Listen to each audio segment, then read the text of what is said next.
உங்களுக்கு ஒண்ணும் ஆகாதுங்கய்யா. ஹாஸ்பிடல் இதோ பக்கத்துல வந்துருச்சு. ஐயோ அம்மா, என்னால முடியலம்மா. கொஞ்ச நேரம் பொறுத்துக்கோங்கய்யா, ஒண்ணும் ஆகாது. நீ யார் பெத்த பிள்ளையோ, பெத்த தாய் மாதிரி உதவி பண்றியம்மா.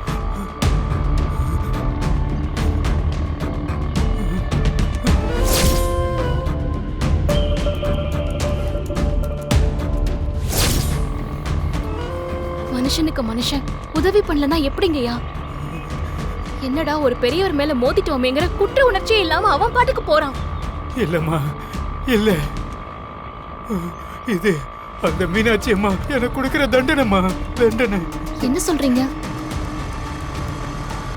அன்னபூர்ணியம்மா வீட்டு மருமகளோட தங்கச்சி தானம்மா நீ? ஆமா. உங்களுக்கு என்ன என் அக்காவை தெரியுமா? உங்க அக்காவுக்கு நான் துரோகம் பண்ணிட்டேம்மா. என்ன சொல்றீங்க? அன்னைக்கு அன்னபூர்ணியம்மா உங்க அக்காவை கோயிலுக்கு கூட்டிட்டு வந்தாங்கம்மா.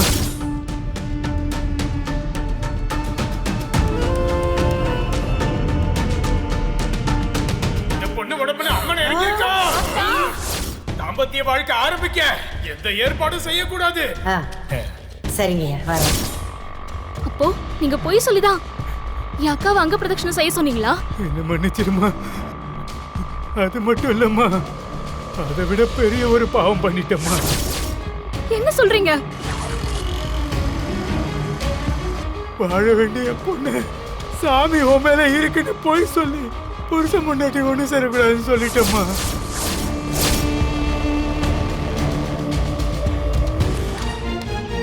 அக்கா, அக்கா,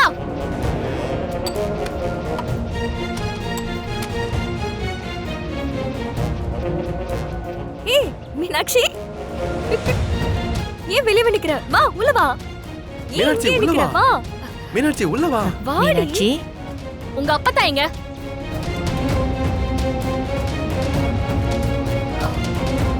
மீனாட்சி, எதுவா இருந்தாலும் உள்ள வந்து பேசிக்கலாம். வா. ஏய், இப்ப எதுக்கு அவளை உள்ள வர சொல்ற?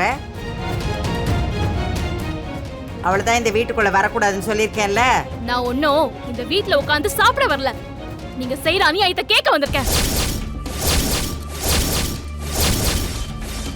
அப்படி என்ன உனக்கு அநியாயத்தை பண்ணிட்டேன் நானு? சும்மா தெரியாத மாதிரி நடிக்காதீங்க. ஒரு பெரிய மனுஷி பண்ற வேலையா பண்ணிருக்கீங்க. ஏய் டேய், ஏய் ஏய், என்ன அம்மாச்சியை பார்த்து இப்படி பேசிக்க இருக்க? மீனாட்சி, என்னாச்சு? ஏன் இவ்வளவு கோவமா பேசுற? என்னாச்சு சொல்லு. இந்த வீட்ல என்னதாங்க நடக்குது? என் அக்காவை இவங்க சந்தோஷமா வாழ விட மாட்டாங்களா?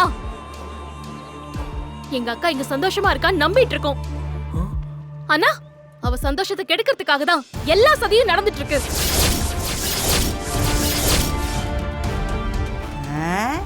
இப்ப என்ன சதி வேலை பண்ணிட்டாக? என் அக்கா கல்யாணம் ஆகி இந்த வீட்டுக்கு வந்த அன்னைக்கே அவளை கோயிலுக்கு கூட்டிட்டு போய் அங்க பிரதட்சணை பண்ண வச்சீங்கல்ல, அது எதுக்கு?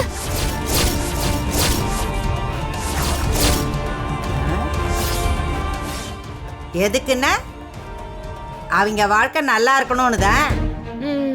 ஓ, அன்னைக்குதான் என் அக்கா மேல அம்மன் அருள் இருக்குன்னு பூசாரி சொன்னார்ல.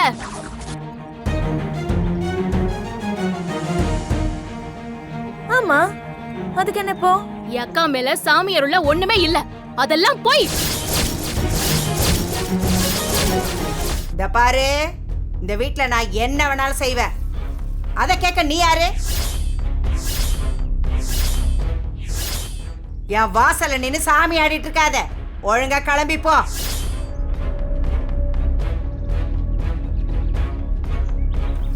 மாமா, என்னம்மா? இவங்க ஒரு தப்பா பண்ணிட்டு இப்படி பேசுறாங்க, அத நியாயப்படுத்துறாங்க. இத நீங்க கேட்க மாட்டீங்களா?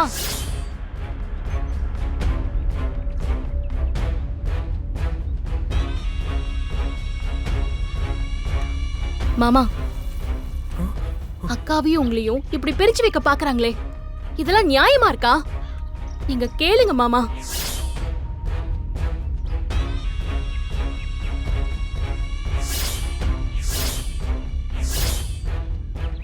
அத்தை, எங்க அக்கா இந்த வீட்டுக்கு வாழதானே வந்திருக்கா. அவளை இப்படி கொடுமைப்படுத்துறாங்க. நீங்களாவது ஒரு வார்த்தை கேட்கலாம்ல அத்தை?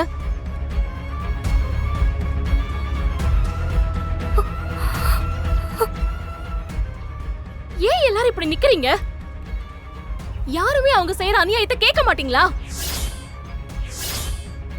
எனக்கு ஒண்ணுமே புரியல. ஏன் எல்லாரும் இப்படி இருக்கீங்க? மீனாட்சி, நீ அமைதியா இரு.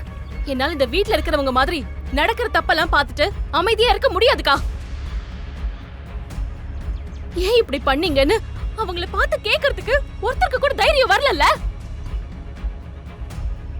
பெரியவங்களுக்கு மரியாதை கொடுக்கணும் தான், நான் இல்லன்னு சொல்லல. அதுக்காக அவங்க தப்பு பண்ணா கூட அதை கேட்காம இருப்பேன்னு சொல்றதெல்லாம் எந்த வகையில நியாயம்?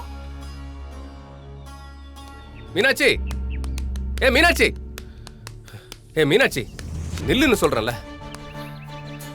நடக்கிற போட்டி வச்சா நீ தான் ஃபர்ஸ்ட் பிரைஸ் வாங்குவ போல இருக்க. என்ன ஸ்பீடு! சர்டிபிகேட்லாம் ஒண்ணும் தேவையில்லை. இரு. என்ன எதுக்கு வழி மறைச்சிட்டு இருக்க? வழி விடு. இருங்கறல்ல. எதுக்கு நீ இப்படி கோவப்படுற? உன் அப்பா பண்ண வேலைக்கு கோவம் வராம என்ன செய்யும்? ஏய், ஏன் இப்ப கத்துற? ரோட்ல போற வரவங்க எல்லாம் வேடிக்கை பார்க்க போறாங்க. பாக்கட்டும். அப்பவாவது உன் குடும்ப லட்சணம் என்னன்னு அவங்களுக்கு தெரியட்டும். இல்ல மீனாட்சி. பேசாத. நீ உங்க அப்பத்தா மாதிரியே தான் இருக்க. வாயை திறந்தா போய் செய்யறதெல்லாம் பித்தலாட்டம். அப்படியே இருத்தா, நான் எங்க அம்மா மாதிரி. உங்க அப்பத்தா பேசுற பேச்செல்லாம் கேட்டுட்டு வாயை மூடிட்டு நிக்கதானே செஞ்ச? இல்ல மீனாட்சி, பிரச்சனை பெருசா கூடாதுன்னு. அதுக்காக அப்படிதான் நிப்பாங்களா? கடவுள் உனக்கு நல்ல இடத்த அமைச்சு கொடுக்கணும்னு விதிச்சிருந்தா அது நடக்கத்தான் செய்யும். நம்மளை விட பெரிய இடம்லாம் நினைக்காதம்மா. மீனாட்சி, இத பாரு. நான் பிறக்கும்போது ஒன்னும் ஏழை குடும்பத்துல எல்லாம் பிறக்கல. ஓரளவுக்கு வசதியான குடும்பத்துல தான் பிறந்தேன். உங்க அப்பாவை வந்து கல்யாணம் பண்ணப்போ அவரு வீட்டு புரோக்கரா இருந்தாரு. நல்ல மனுஷனா இருப்பாருன்னு நினைச்சுதான் கல்யாணம் பண்ணி கொடுத்தாங்க. ஆனா அவரோட நான் வாழ்ந்த வாழ்க்கை எப்படின்னு உனக்கு தான் நல்லா தெரியுமே. 2 பொண்ணுங்களை வச்சு கஷ்டப்படுறேன்னு தெரிஞ்சும் கூட நம்மள தனியா விட்டுட்டு போயிட்டாரு. அம்மா, ஏமா அழற? அழாதம்மா. இது பாரு மீனாட்சி, பெரிய வீட்டு பையன்னா ஏமாத்துவான், சாதாரண வீட்டு பையன்னா நல்லா பாத்துப்பான் அப்படின்லாம் நீ நினைக்காத. எல்லாமே ஒருத்தரோட குணத்துல தான் இருக்கு. அந்த ஆதி தம்பியை நீ பார்த்தல்ல, அவருக்கு ரொம்ப நல்ல குணம் இருக்கிற மாதிரி தான் இருக்கு. நீ அவரை கல்யாணம் பண்ணிக்கிட்டா சந்தோஷமா இருப்பேன்னு தான் எனக்கு தோணுது. உனக்கு ஒரு நல்ல இடம் அமைஞ்சு வருது, அத மறுக்காத, ஏத்துக்கோ.